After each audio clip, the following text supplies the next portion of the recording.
පුළුවන් පුබුදු අය දැන් මේ ෆීල්ඩ් එකට ඇවිල්ලා කොච්චර කාලද කොහොමද පටන් ගත්තේ ඉස්සෙල්ලාම හදන්න පටන් ගත්තේ ඩිස්කස්ලාද නෑවලි මම ඉස්සල්ලාම නිකම් මාළු අර සාමාන්‍ය ගෝල්ඩ් ෆිෂ්ලා කාප්ලා ඒන්ජල් ඒ වගේ කරලා සාමාන්‍ය අවුරුදු 30ක් විතර මගේ එක්ස්පීරියන්ස් එක ඊට පස්සේ අවුරුදු 20කට විතර කලින් තමයි මම ඩිස්කස්ලාට පටන් ගත්තේ කරන්න.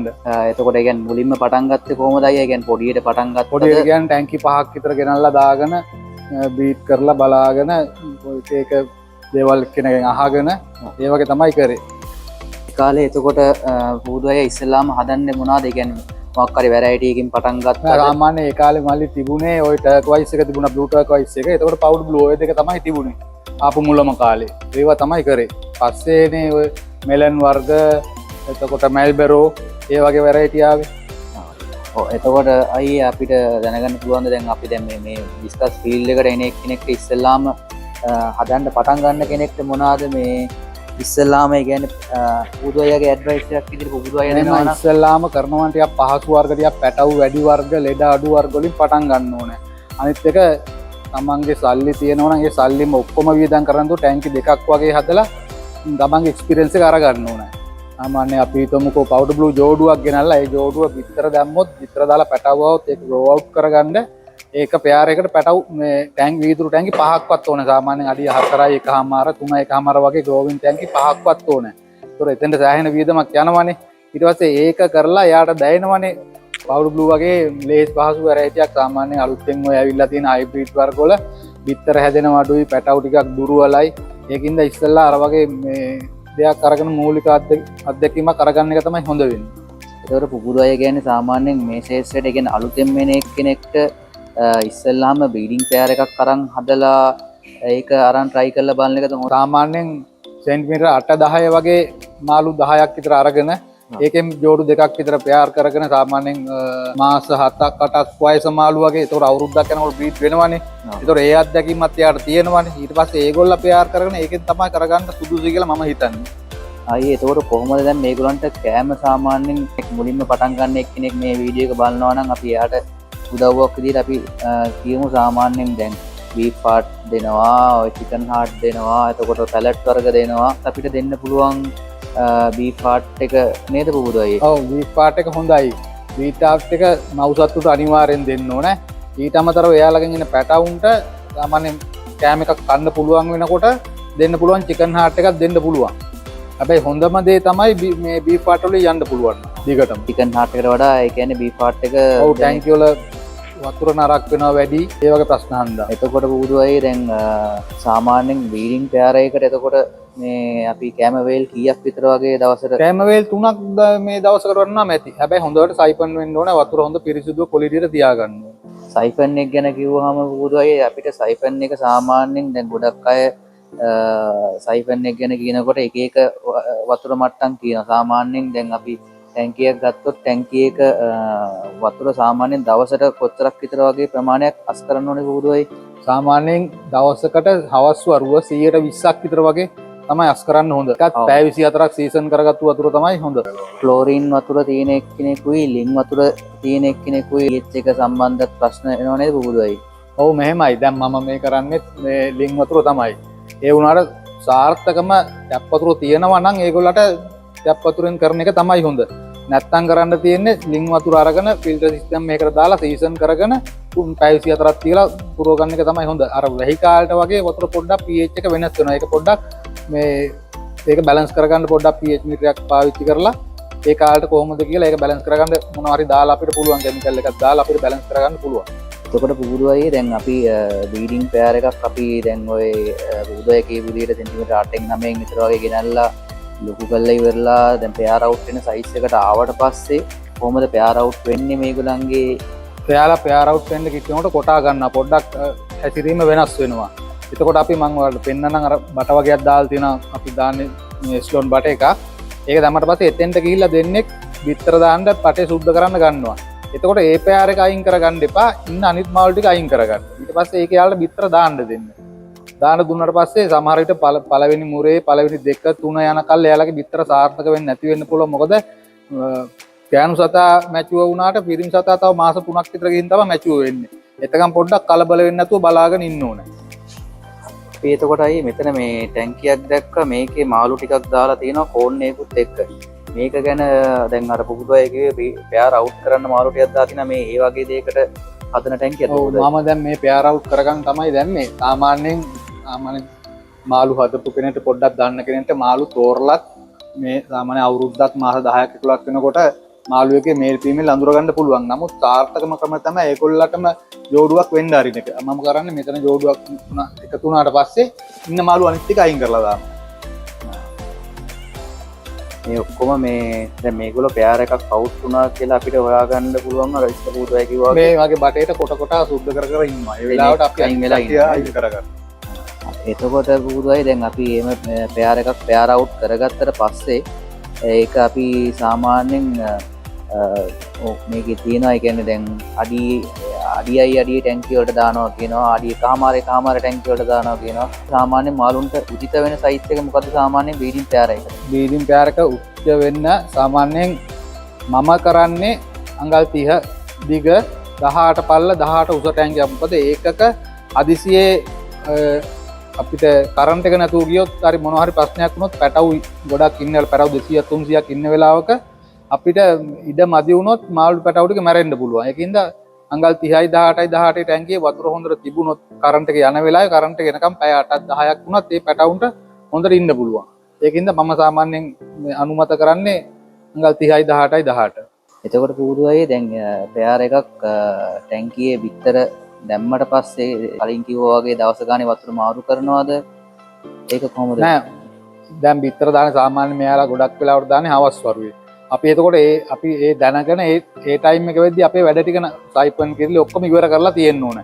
ඊට පස්සේ අපි දවස් 3ක් ඒ විතර වලට එහෙමම තියෙන්න අරනවා සයිපන් කරන්න මොකුත් කරන්නේ නැහැ. කෑබ චුට්ටක් දාලා ඉතුරු වුණොත් විතරක් ඒ චුට්ට විතර සයිපන් කරලා දානවා වතුර අලුත් කරන්නේ නැහැ. ඊට පස්සේ 4 වෙනි දවසේ වගේ එනකොට පැටවු බටේ නලියන්න පටන් ගන්නවා.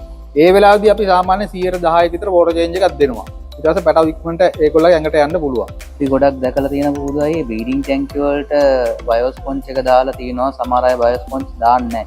ඒ ගැන මොන හරි විස්තර ඒකේ ලොකු වෙනසක් නැහැ. අර බයෝස්පොන්ජ් එක දාපම සමහර මාළු වර්ග වල පැටවු ඉන්නවා අර මව්සත්තු කියලා හිතාගෙන ස්පොන්ජ් එකට පීනලා යන්න පුළුවන්. ඒ අවදානම තියෙනවා. සාමාන්‍යයෙන් මම දාන්නේ ගලක් දාලා ඒෂන් එකක් normal ඒෂන් එකක් තමයි. පැටවු අර ඇඟට ඇවිල්ලා පැටවු ටිකට ලොකු වුණාට පස්සේ බයෝස්පොන්ජ් එකක් දැම්මට කමන්නේ වතුර ටිකක් ක්ලීන් එකේ තියාගන්න පුළුවන්. දැන් මේ පෙයාර එක විතර දාලා පැටවු එළියට එන්න දවස් 3ක් විතර වගේ කාලයක් ගත වෙනවා නේ. දවස් 4ක් විතර වගේ යනවා හරියට පැටවු ප්‍රාප්ත වෙන්න. ඊට පස්සේ අපි මොකද්ද කරන්න පටන් ගන්න ඕනේ? අපි ඊට පස්සේ සාමාන්‍ය විදියට 130ක රෝටර් චේන්ජ් එකක් දීගෙන යනවා. ඊට සති දෙකකට පස්සේ පැටවු ටිකක් හැසිරීම හොඳ වුණාම අපි බ්‍රයින් සිප් ටිකක් දෙනවා. සාමාන්‍ය පැටවු විතරෙන් එළියට ඇවිල්ලා සති දෙකකට සති දෙකකට පස්සේ තමයි මව්සතුන් ඇඟට ගිහලා සති දෙකකට පස්සේ තමයි මේ බ්‍රයින් සිම් දෙන්න පටන් ගන්න. ඊට පස්සේ බ්‍රයින් සිම් එක සාමාන්‍ය එතකොට කොහොමද පුදුවේ වේල් කීයක් දවසට? අපි සාමාන්‍ය වේල් 3ක් ඇති. දවසට වේල් 3. ඔව්. එතකොට අපි බ්‍රයින් සිම් එක හැච් කරන එකත් ගැන කිව්වොත් පුදුවේ සාමාන්‍යයෙන් දැන් ඔය ගොඩක් අය ඔය අර බීම බෝතල් වල හදන්නේ අපි සාමාන්‍යයෙන් මිම්මක් විතර ගත්තොත් ලීටර් 2ක බෝතලයක් ගත්තොත් එහෙම ලීටර් 2කේ බෝතලයට එහෙම සාමාන්‍යයෙන් බ්‍රයින් සිම් කොච්චරක් දාන්න ඕනේද? ලුණු කොච්චරක් දාන්න ඕනේද? බ්‍රයින් සිම් දාන්න පුළුවන් ග්‍රෑම් 2ක් උපරිමයට. ලීටර එකටද? ඔව්. එතකොට ලීටර එකට ග්‍රෑම් 20ක් 25ක් ලුණු දැම්මයි. ලීටර එකට බ්‍රයින් සිම් ග්‍රෑම් 2යි ලුණු ග්‍රෑම් 20යි. එතකොට ඒක පුහුදුවයි මේ හැච් කරලා පැය 24ක් ඇතුළත ඒ ටික දුන්නා නම් හරිය නේද? ඔව් සාමාන්‍යයෙන් සමහර කට්ටිය පැය 30ක් විතර තියා ගන්නවා. ඒ 30ක් තියා ගන්නකොට බ්‍රයින් සිම් පැටිය ආවට පස්සේ එයාලගේ ඇඟේ තියෙන කැලරි ප්‍රමාණය පිච්චිලා වැඩි වෙනවා කල් යනකොට. එතකොට අර ඒ සතාගේ තියෙන පෝෂණය අඩු වෙනවා. අඩු වුණාට පස්සේ දීලා වැඩක් නැහැ. සාමාන්‍ය පැය 24ක් 26 ඇතුළත දීලා දෙන එක තමයි හොඳ වැටීම ප්‍රෝටීන් ප්‍රමාණයක් පැටවුන්ට යන්නේ. එතකොට පුදුවයි දැන් මේ ඉන්නේ ඒ වගේ විතර වලින් හැච්චලා දවස් කීයක විතර සාමාන්‍යයෙන් දැන් මෙයාලට බ්‍රයින් සිම් ගන්න පටන් අරන් දවස් 8ක් විතර වගේ වෙන්නේ. දවස් 8ක් විතර. ඔව්. එතකොට පුදුවයි මේකේ වැරයිටි එක මේක ස්නේක් ස්කින්. මෙයාලා තාම බටේ මේකට වෝටර් චේන්ජ් එකක් අද දුන්නාම හෙට වෙද්දි පැටව පීනන්න ගන්නවා ෆයිබන් බටේ විතර දාලා තියෙනවා. මේ වැරයිටි එක ඔව් පවුඩර් බ්ලූ. මේක පැටව හැච්චලා ඒ කියන්නේ සාමාන්‍ය මේකට දවස් 30ක් විතර දැන් මේ 3 වෙනි දවස් අද යන්නේ. හෙට 4 වෙනි දවස් වෙනකොට මෙයා ළඟට යනවා. දැන් මේ සයිස් එකේ දැන් ඉන්න පෙයාර එක පුදුවයි අපි බ්‍රයින් දෙන්නේ තව මේ ඇඟට ඇවිල්ලා සති දෙකකින්. ඇඟට ඇවිල්ලා සති දෙකකින්. මේ පෙයාර එක මොකද්ද පුදුරේ? මේක රෙඩ් මෙලන් ඉන්ටර්මීඩියට් එකක්. මෙයාලා පැටව අරගෙන දැන් ඔය ආපහු ටැංකිය සුද්ධ කරලා ආපහු දාලා තියෙන ඊළඟ පාර අපි අලුතෙන් හදන එක්කෙනෙක්ට අපි මේ ගැන විස්තරයක් කිව්වොත් ඉන්ටර්මීඩියට් එක ගැන ඒ කියන්නේ මේගොල්ලගේ මව්සත්තු ඇල්බිනෝ සහ නෝමල් ඇල්බිනෝ පිරිමි සතෙක් සහ මේ නෝමල් ග්‍රෑන්ඩ් සතෙක්ගේ පැටව තමයි මේ දෙන්න.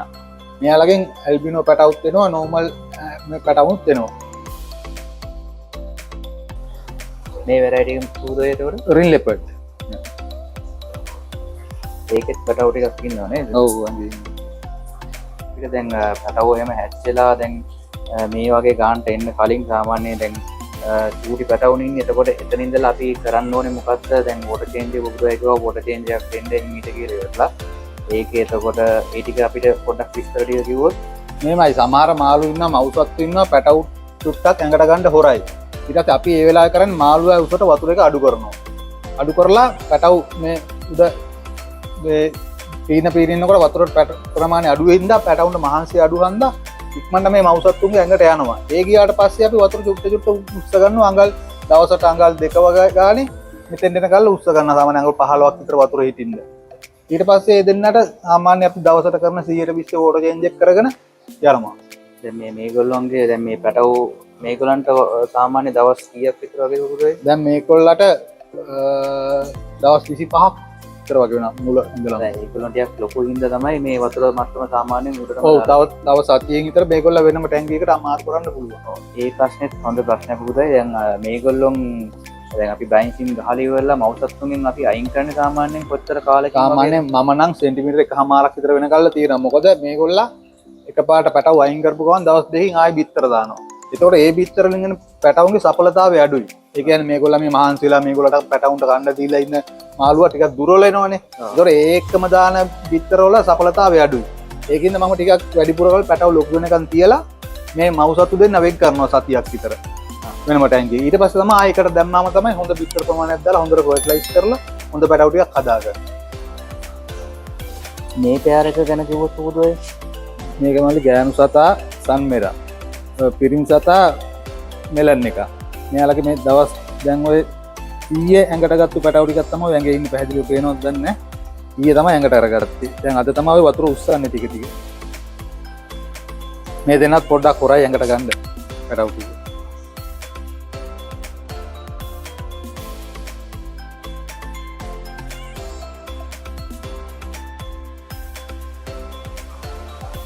මේක ටර්කොයිස් එක බ්ලූ ටර්කොයිස්.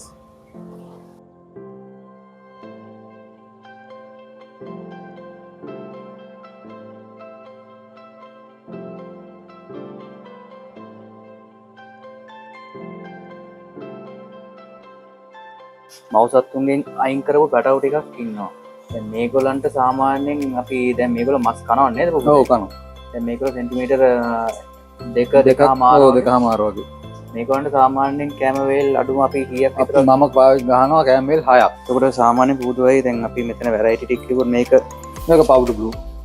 මේ පැටවු වලට පුදුවයි. මේක මෙලන් ඉන්නවා ටර්කොයිස් ඉන්නවා. මම පොඩි කාලේ අපි නම් ලියලා තියාගන්න හොයාගන්න බැරි වුණා. ඒකට පුදුවයි දැන් මේගොල්ලන්ට වයස කීයක් විතර වගේ? සාමාන්‍ය මෙයාලට බිත්තරෙන් ඇවිල්ලා දැන් මාසයක් විතර වෙනවා. බිත්තරෙන් ඇවිල්ලා මාසයක්. ඔව්. මේගොල්ලන්ට ඒකට පුදුවයි මේ පවුඩර් බ්ලූ නේද? ඔව් පවුඩර් බ්ලූ සෙන්ටිමීටර් 3.5 වගේ ඉන්නේ. මේගොල්ලෝ දැන් දවස් 40ක් විතර වගේ වෙනවා.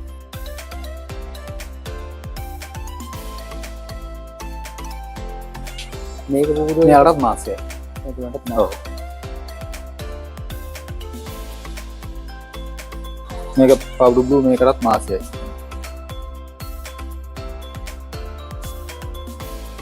පවුඩර් බ්ලූ එක සාමාන්‍ය මේ වයස කීයක් විතර වගේ පුදුවයි? මේකට ඇත්තම් මාස 2ක් වගේ. මේක සෙන්ටිමීටර් 6.5 වගේ.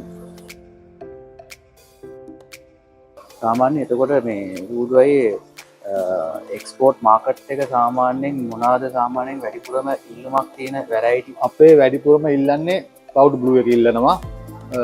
මෙලන් ඉල්ලනවා ටර්කොයිස් ඉල්ලනවා. වැඩිපුරම යන්නේ යාලා තමයි. පවුඩර් බ්ලූ එකයි මෙලන් එකයි. ඔව් එකක් සෙන්ටිමීටර් 7 9 ඒ වගේ සයිස් වලින් තමයි ඉල්ලන්නේ. ඒ පොඩ්ඩක් අපිට කියන්න දැන් අර දැන් සාමාන්‍ය දැන් මේ වගේ පොඩි සයිස් පැටවු සෙන්ටිමීටර් එකමාරෙන් අපි අයින් කරොත් එහෙම එකහමාරේ පැටවු සාමාන්‍යයෙන් දැන් අපි අඩි 4 ටැංකියක් ගත්තොත් අඩි 4 ටැංකියකට මාළු කීයක් දානවද? අඩි 3 ටැංකියකට මාළු කීයක් දානවද? ඒක එකහමාරෙන් අයින් කරලා එකහමාරෙන් අයින් කරනවා මම මේ අඩි 4 ටැංකියකට මාළු 100ක් දානවා. 100 දාලා සති දෙකකට සැරයක් රූල තියලා සයිස් කරනවා. සයිස් කරලා ඊට පස්සේ සෙන්ටිමීටර් 5ට ගන්නවා නම් සෙන්ටිමීටර් 3 මාළු 20ක් විතර තමයි දාන්නේ. දාලා ඒක 5ට ආවට පස්සේ 5ේදී ආපහු තව තෝරලා මාළු තව අඩු කරගන්නවා. සාමාන්‍යයෙන් සෙන්ටිමීටර් 10 වගේ මාළු නම් මේකේ මං 7ක් වගේ තමයි තියාගන්නේ. මේ වැරයිටි එක මොකද්ද පොතේ? මේක රෙක්ටා සයිස්. මේක මේ වෙන ප්‍රොසෙස් එකකට එකකුත් ඉන්නවා. මම මේගොල්ලන්ගේ මවුස් එකක් තුනක් ගාගෙන ලොකු කරගන්නවා. මේගොල්ලන්ට වයස සාමාන්‍යයෙන් කීයක්ද? දැන් මෙයාලට ඇති මාස 5ක් 4මාරක් 5 වගේ. 4මාරක් 5. ඔව්. ඒකට අපි දැක්කා මේ හැම ටැංකියටම මේ බට ලයින් එකක් දාලා ඉවරලා ටැංකිය වතුර ටික ආයි ගිහිල්ලා මේ ආයි මේ පිරෙනවා මේ සම්ප් එකක් නේද පොතේ මේ ඕමලින් ෆිල්ටර් සිස්ටම් එකක් නේද? මේවට ඔක්සිජන් සිස්ටම් එකක් නැහැ. මේ එළියේ තියෙන ලොකු සම්ප් එකක්. ඒකේ හරහා ආප් පිරිසිදු කරලා ආයේ ඒ වතුරම තමයි මෙතන ගන්නෙ. කියන්නේ හැම තිස්සෙම පැය 27ම මේ ටැංකිය වතුර ඕෆ්ලෝ වෙලා මේකෙන් ගිහිල්ලා ආපහු ෆිල්ටරේට යනවා මේ ලයින් එක දිගේ. ගිහිල්ලා ආයේ පිරිසිදු වෙලා තමයි ආයේ උඩින් එන්නේ මේ වතුරම. ඒක මාළුන්ට මේ කොහොමද පොතේ බලපාන්නේ? ඒක මාළුවට හැම වෙලේම මේ ටැංකිය වල ඇමෝනියා 0. ඒකින්ද ඒක වැඩිවීමට ගොඩක් වෙලාවට බලපානවා. ග්‍රෝත් එකට ඒ කියන්නේ මාළුන්ට හොඳයි නේද? ඔව්. ඒක බුදුයි. එතකොට දැන් මේ උඩ තියෙන්නේ ඇතුලෙන් ඇතුළට යන පම්ප් එක. මේක ඇතුළට. පම්ප් එක මේ තියෙන මේ ඉන ලයින්. යටින් එන එක ටැංකිය වලින් එන ටැංකිය වලින් ඕෆ්ලෝ වෙලා එන ලයින් එක අතන තමයි පිරෙන්නේ. ඉතින් එතන තමයි ෆිල්ටර් වෙන්නේ. කෙලින්ම ඇතුලේ ටැංකිය වලින් ඇවිල්ලා කෙලින්ම වැටෙන්නේ මෙතනට නේද? මෙතෙන්ට වෙන මෙතන තියෙනවා පැඩින් ලේයර් එකයි ෆිල්ටර් ස්පොන්ජ් ලේයර් දෙකයි. ඊට පස්සේ එතන මේක යටින් යනවා එහා පැත්තේ අර බ්‍රෂ් ටිකට. ඒ බ්‍රෂ් ටිකෙන් ෆිල්ටර් වෙලා මෙතනින් ආපහු ඒ ඕෆ්ලෝ එක යනවා මේ බෙඩ් එක යටට. මෙතන සෙරමික් දාලා තියෙන්නේ. සෙරමික් කිලෝ 600ක්. ඊට පස්සේ ඒක යටට ගිහිල්ලා ඒකෙන් උඩට එනවා. මේ සෙරමික් කරා උඩට ඇවිල්ලා ආපහු මේ මෙතන ඕෆ්ලෝ එක යනවා අනිත් කාමරේට.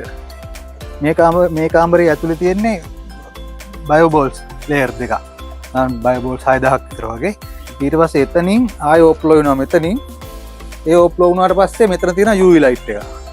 ඒ UV ලයිට් එක හරහා මේ වතුර හොඳ වතුර ටික මෙතනින් ඇවිල්ලා මේ පම්ප් එකෙන් ආපහු ටැංකිය වලට යනවා. මේ බෝල් වැල් එකකින් අපි සයිපන් කරද්දි වතුර අඩු වෙන ප්‍රමාණය ආපහු පිරෙනවා. මේ උඩ යන ලයින් එකෙන් තමයි ආයි ටැංකිය වලට යන්නේ. එතකොට මේකේ මේ මේ පම්ප් එක මේ පම්ප් එක වොට් 100ක පම්ප් එක. වොට් 100. ඔව්.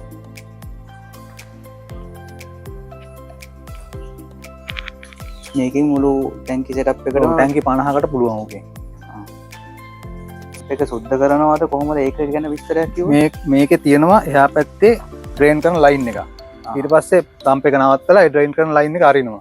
හරියට පස්සේ මේකේ වතුර ටික ඔක්කොම බහැලා ගියාට පස්සේ අපි මේකට හෝස් එකෙන් වතුර අල්ලනවා. ඒ හොදන්නේ එතකොට ඔක්කොම එකපාර හොදනවද? නෑ අපි මාස 3කට විතර සැරයක් එක කාමරයක් විතරක් බයෝබෝල්ස් දැන් මාස 3කට පස්සේ නම් මේක ඉස්සලා සුද්ධ කරනවා. ඊට පස්සේ තමයි සෙරමික්. ඊට මාස 3කට පස්සේ තමයි සාමාන්‍ය අවුරුද්දකට 3 වතාවක් වගේ තමයි සේදෙන්නේ. 3-4 වගේ උත්තරින්. එතකොට දැන් මාළු ගන්න එක්කෙනෙක්ට මෙතනට ආවොත් ඒ මාළු ගන්න පුළුවන්ද? කොහොමද ඒ කියන්නේ තොගද දෙන්නේ? රිටේල් ගන්න පුළුවන්ද? රිටේල් ගන්න පුළුවන්. මම සාමාන්‍යයෙන් දෙන්නේ සෙන්ටිමීටර් 5න් උඩ තමයි. ඇවිල්ලා බලලා තෝරලා අරගන්න පුළුවන්. මෙතෙන්ට එනවා නම් කොහොමද පුදුවේ දාන්නේ? අපි ලොකේෂන් එක දාමු. ලොකේෂන් එක දෙන්න ඔයාලා එතකොට ප්ලේස් පාසු. නිත්තම් කොට ඇවිල්ලා නිත්තම්ගේ හුඟිරියාව පාරේ. හරි. පුදු අයගේ නම්බර එකක් කිව්වොත් එහෙම 073යි 66යි 57යි 96. හරි. පුදු 20ක් පරණ ප්‍රවීණයෙක් මේ ඉන්නේ. අපිට දැන් මේ බ්ලොග් එක කරන්න අපිට සහයෝගය දුන්නට ගොඩක් ස්තුතියි. අපි මේ වගේ බ්ලොග් එකකින් ඉස්සරහටත් හම්බෙමු. මොනවා හරි ප්‍රශ්න ඔයගලන්ට තියෙනවා නම් කමෙන්ට් සෙක්ෂන් එකේ දාන්න. අපි ඊළඟ බ්ලොග් එකෙන් හම්බෙමු. Thank you පුදු අයනා. ස්තුතියි.